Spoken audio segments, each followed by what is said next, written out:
O partido disputarase en Nova York e ali tamén hai presenza galega. Imos coñecer como van seguir o encontro. Argemino Barro. No corazón do barrio neoyorquino de Astoria, en Queens, todo está preparado para ver a final do Mundial. Casa Galicia espera encherse, a súa cociña está atarefada, preparándose para agasallar a socios e afeccionados con 80 kilos de polvo, entre outros pratos tradicionais galegos. Os vínculos que parte da comunidade tamén ten con Argentina fan deste un partido moi especial. Unha final na que sairán a relucir as cores e que en Casa Galicia rematará unha actuación de gaitas.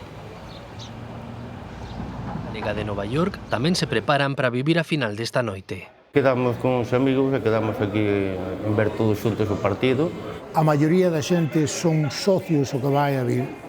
Quere dicir que son conocidos uns aos outros, que creceron aquí, e o noso que queremos é que se sintan cómodos. E como vos galegos, non hai celebración sen comida, nada máis e nada menos que un dos nosos pratos estrela, o polvo, para animar a selección española co estómago cheo, aínda que o forte vínculo de Galicia coa Argentina tamén se deixa ver na comunidade galega na Gran Mazá. Se che digo a verdad, vos non disfrutar de todas as formas, porque se gana Argentina, non me dá tampouco tanta pena, porque tiño un abuelo que está enterrado en Argentina, tiño, certa nostalgia. Hombre, sempre en España, non cabe dúda. Eu se che falo dos sentimentos que os argentinos, pois preciar mellor que enfrentarme a Argentina, porque os galegos emigraron todos a Argentina, non?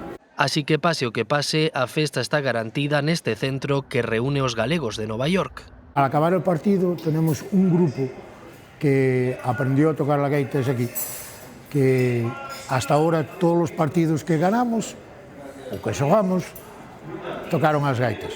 E a xente, unha vez que celebra e todo eso, quédase para cantar e todo eso. Unha escena que de seguro se repetirá noutros puntos do mundo esta noite.